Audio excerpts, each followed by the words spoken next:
안녕하십니까. 방금 소개받은 이태원 초등학교 교사 손범석입니다. 작년에 이 자리에 섰는데 또 서도 굉장히 좀 떨리는데요. 저희 우리 학교에서 한 수업을 사례를 중심으로 여러 가지 말씀을 좀 드리려고 합니다. 일단 제가 말씀드릴 주제는 학습 참여도 향상을 위한 액션러닝 활용 스마트 교육입니다. 굉장히 처음 생소하게 느끼실 수도 있고요. 장황하게 느끼실 수도 있는데 하나하나 말씀드리면서 이야기를 좀 풀어가도록 하겠습니다. 우선 이 수업에 대해서 말씀드리기 전에 우리 학교에서 어떻게 연구학교를 진행하게 되었고 그 다음에 그걸 통해서 어떻게 수업을 계획하게 됐는지를 좀 아셔야 될 것 같아서 학교에 대한 기본적인 것부터 좀 말씀을 드리려고 합니다. 저희 학교는 우리 학교는 2011년부터 스마트 교육 연구학교로 지정돼서 스마트 교육을 계속 지속적으로 해오고 있습니다. 특히 AP22개소와 스마트 교실을 구축해서 학생들이 어느 곳에서나 스마트 교내에서 이루어질 수 있도록 만들어져 있는데요. 보시는 우측에 있는 사진들이 스마트 교실의 사진입니다. 그래서 모두명 학습과 그 다음에 학습자들이 어떤 협업 활동을 할 수 있게 좌석 배치라든지 기기라든지 이런 것들이 효율적으로 좀 배치되어 있습니다. 그리고 이외에 단말기도 한 100여 대 정도 비치하고 있어서 학생들이 스마트 교실 이외에도 교실 환경이라든지 아니면 운동장, 화단 이런 곳에서도 효율적으로 수업을 할 수 있도록 되어 있습니다. 그리고 스팀 교실이라고 다목적 교실을 또 하나 개설하게 돼서 그곳에서도 다양한 수업을 진행하고 있습니다. 그래서 2011년과 12년 동안 저희는 11년에는 자기주도적 학습적 향상에 대해서 그리고 12년도에는 21세기 학습자 역량의 강화에 대해서 진행을 했었습니다. 2년 동안 주로 역량 강화 부분을 저희가 집중을 했었는데요. 올해부터는 이제 시범학교가 되어서 다양한 수업 사례를 저희가 만드는 것으로 진행하게 됐습니다. 수업 사례를 만드는 데 있어서 저희가 중점으로 뒀던 분야는 협력형 인재 양성이 되겠습니다.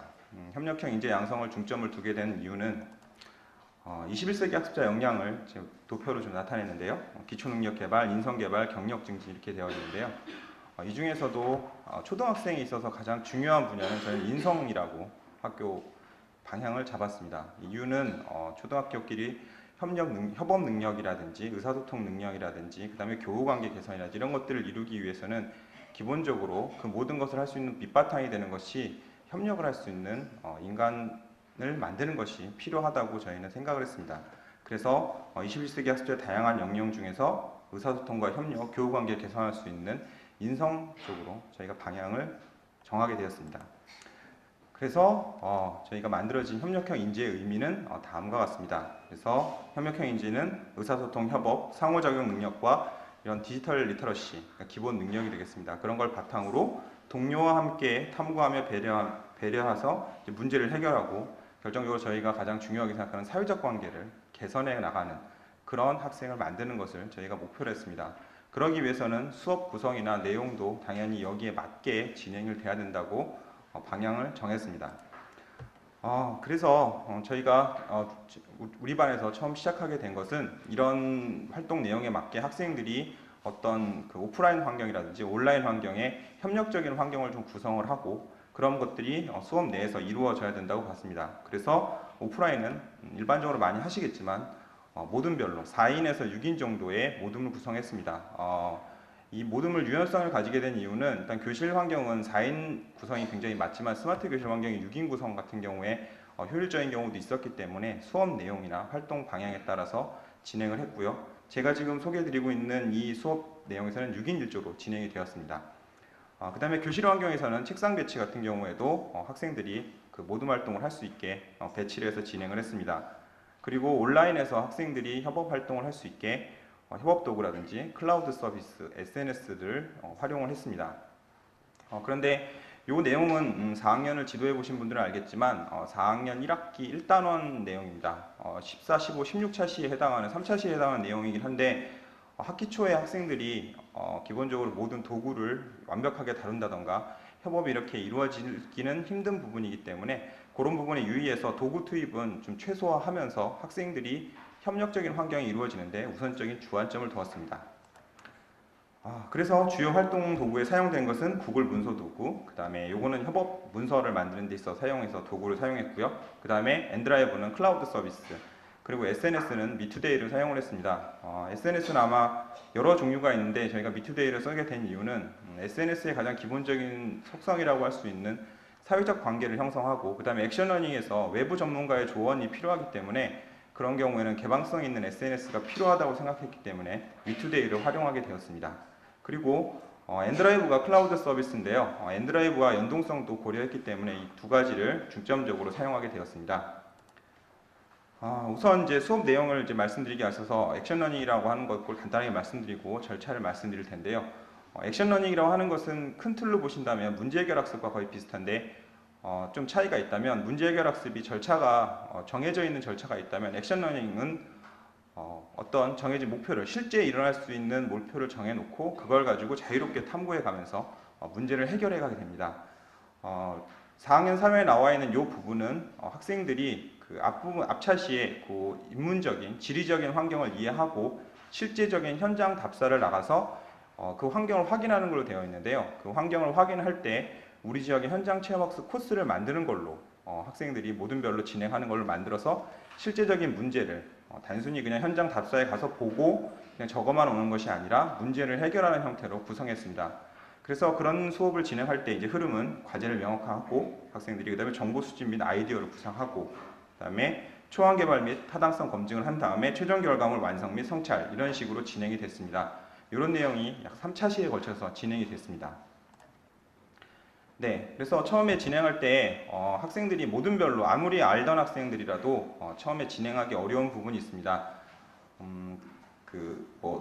모든 별로 계속 돌아가게 되지만 서로의 역량이나 이런 부분들은 잘 모르는 것이 있기 때문에 친구들이 우선 액션러닝 기법 중에 하나인 아이스 브레이크라고 해서 네임 텐트를 만들었습니다. 그래서 네임 텐트를 만들고 자기소개 그리고 잘하는 것 그래서 그걸 통해서 우리 조에서 어떤 활동을 할 때 역할 분담을 어떻게 하고 그 다음에 서로 잘하는 활동을 좀 이해하고 그 이야기를 이어가기 위해서 네임 텐트를 만드는 이런 활동을 처음에 진행을 하고 모든 활동하기 전에 항상 먼저 진행을 하고 수업을 진행했습니다.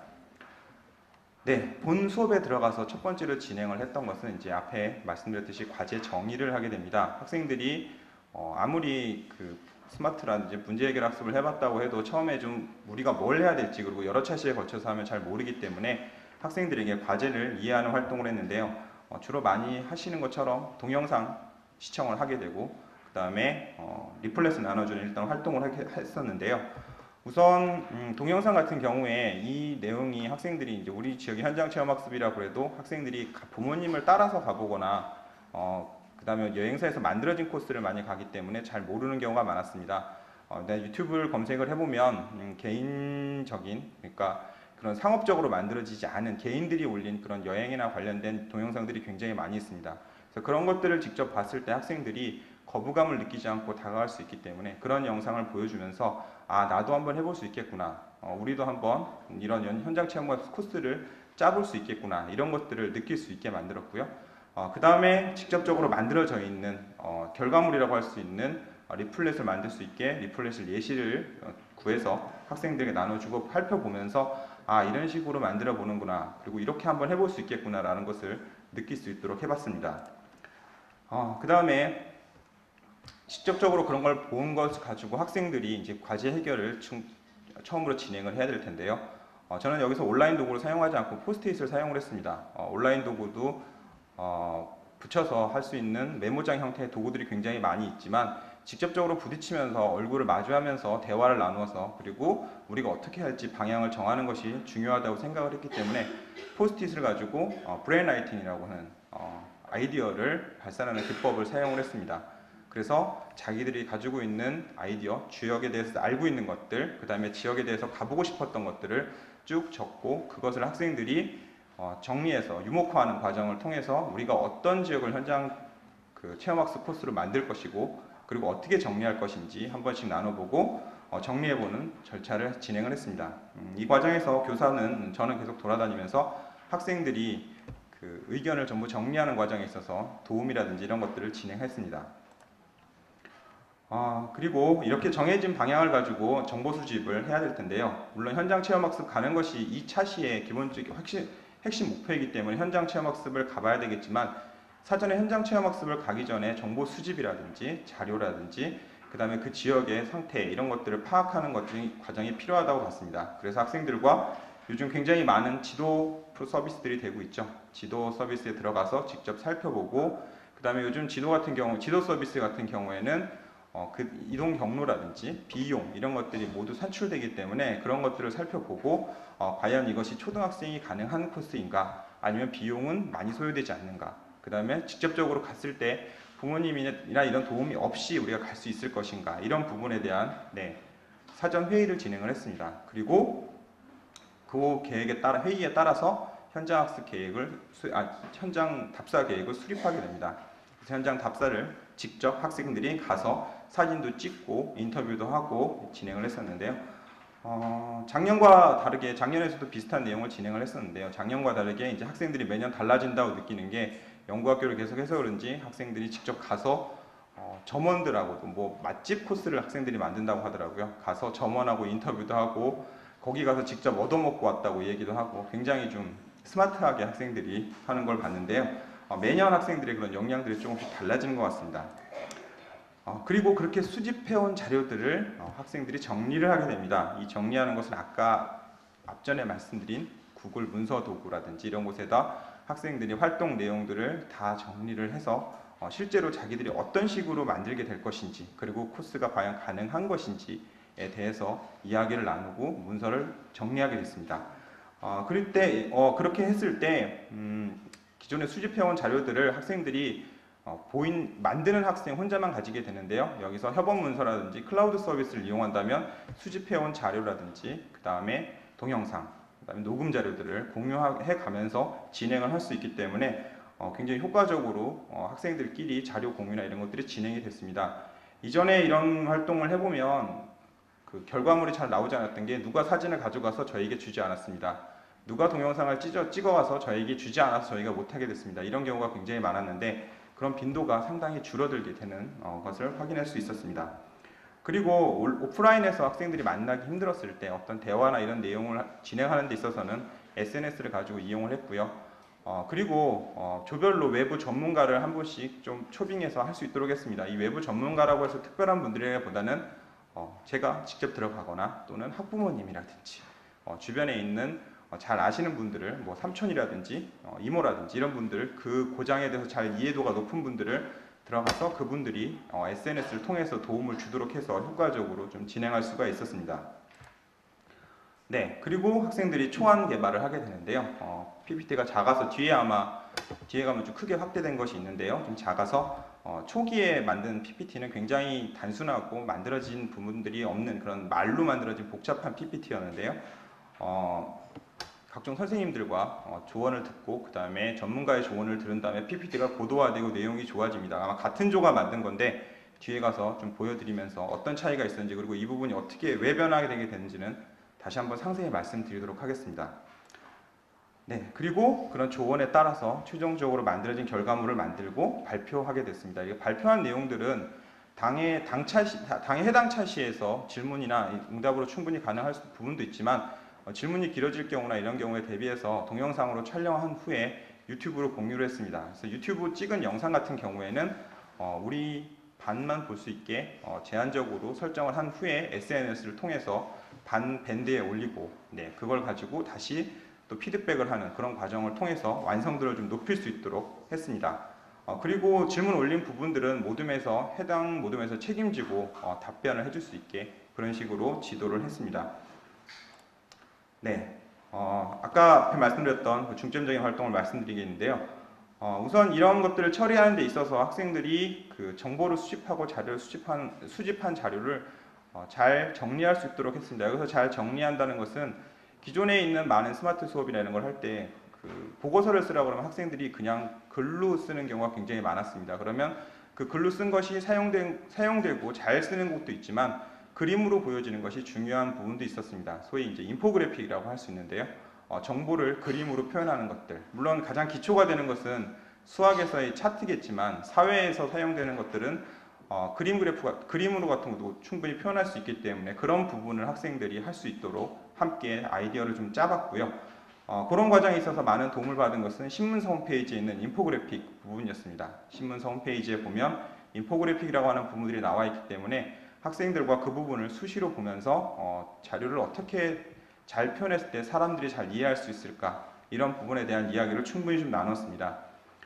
그리고 의사소통 능력이라고 말씀드리고 있는데요. 앞에 우리 학교에서 가장 중요하게 생각하는 부분이 인성이기 때문에 학생들끼리 충분히 대화를 하고, 그 다음에 의견이 문제가 생겼을 때, 충돌이 났을 때 조율할 수 있는 부분들을 많이 강조를 했습니다. 그 중에 하나로 온라인, 오프라인 모두 존댓말 쓰기로 진행을 했고요. 그런 부분들이 도움이 돼서 학생들의 언어 습관이 굉장히 좋아지고, 의사소통을 진행하는 데 있어서 서로 간에 충돌되는 부분을 굉장히 많이 감소시킬 수가 있었습니다. 네, 이게 신문사에 나온 인포그래픽 부분인데요. 이런 인포그래픽들을 어떻게, 간단한 마인드맵 같지만 우리 마인드맵을 어떻게 표현할 수 있을까, 이런 부분들을 학생들과 많은 대화를 나눌 수 있도록 했고요. 학기 초에만 해도 굉장히 힘들어 했었는데 진행되면서부터 요즘은 굉장히 학생들이 이런 부분을 나타내는 데 있어서 익숙하게 하는 모습을 볼 수 있었습니다. 그래서 아까 그 부분을 좀 확대한 부분인데, 처음에 학생들이 만들었던 건 이랬습니다. 같은 조가 만들었는데요. 그냥 이 코스는 산사랑 투어라고 하는 학생들이 회사를 만들었다고 얘기를 하고 매봉산 코스를 가지고 현장 체험학습 코스를 만들었습니다. 이때 이 조에서는 이모가 산을 굉장히 좋아하는 분이 있어서 직접 산도 함께 가고 학생들이 그곳에 가서 답사도 하고 동영상도 찍어 오고 했었는데요. 처음에 이렇게 만들어 온 걸 가지고 학생들하고 초안을 가지고 이야기를 나눠봤습니다. 이때 만들고 보니까 눈에 잘 들어오지 않는다, 어떻게 하는지 잘 모르겠다라고 하고 수정 작업을 우리가 함께 해보자라고 진행돼서 바뀐 것이 이렇게 바뀌었습니다. 네, 그러니까 모든 것을 그림으로 좀 잘해서 한눈에 표현할 수 있게 됐죠. 이걸 뭐 따로 그래픽 그렸다기보다는 사실 파워포인트로 학생들이 하나하나 그림을 그렸습니다. 뭐 그런 것까지 포토샵이나 이런 것까지 할 정도의 그런 학생들은 아니기 때문에 직접 그리면서 우리가 이해하기 쉽게 했고요. 그리고 네, 다음 장도 이런 식으로 아까 앞에 나와 있던 이런 말로 된 부분을 완전히 이런 식으로 고쳐서 사람들이 잘 이해할 수 있게, 그리고 정보를 좀 잘 전달할 수 있는 방법에 대해서 저희가 공부할 수 있도록 했습니다. 그래서 처음에 글들이 이런 식으로 바뀌는 데 있어서 걸린 시간은 실제로 사실 길지 않았습니다. 학생들에게 어떻게 하면 좀 좋을까, 그런 화두를 던져주고 학생들이 고민할 수 있게만 해도, 이건 전부 4학년 학생들이 직접 파워포인트를 그린 겁니다. 네, 그냥 그래픽을 했다기보다는. 그래서 이런 부분들도 지도를 했을 때 있어서 굉장히 좋은 결과를 얻을 수가 있었습니다. 네, 그리고 의사소통은 아까 말씀드렸듯이 유튜브 영상을 가지고 지속적인 공유 활동을 통해서 학생들이 의사소통 능력을 향상시킬 수 있도록, 그래서 이 댓글을 주고받을 수 있도록 만들어봤습니다. 네, 이렇게 해서 지금까지 학생 변화를 얻을 수 있었던 것은 참여도 향상을 우선 꼽을 수가 있을 것 같습니다. 조별로 활동을 하다 보니까 많은 학생들이 자기에게 주어진 역할을 가지고 활동을 하게 되었고요. 그 다음에 액션러닝이라고 하는 부분들이 과제를 가지고 온라인, 오프라인에 걸쳐서 지속적으로 문제를 해결해 가야 되기 때문에 주어진 활동을 해결하지 않으면 조별 활동이 잘 되지 않습니다. 그래서 그런 부분들에 있어서 학생들이 참여도가 굉장히 많이 높아졌고요. 물론 뭐 그런 와중에서 있어도 잘 열심히 하지 않는 학생들도 있지만 조끼리 서로 그 응원을 해가면서 진행을 하는 모습들을 계속 볼 수가 있었습니다. 그리고 아까 그런 인포그래픽이라든지 이런 부분에 있어서의 학습자 역량을 강화되는 부분을 볼 수가 있었습니다. 단순히 정보를 그냥 있는 정보를 복사해서 붙이는 수준이 아니라 학생들이 가공을 하고 어떻게 표현할지 생각하는 걸 통해서 다양한 학습자 역량 강화되는 부분을 살펴볼 수가 있었습니다. 네, 이상으로 우리 학교의 수업 사례를 발표를 마치도록 하겠습니다.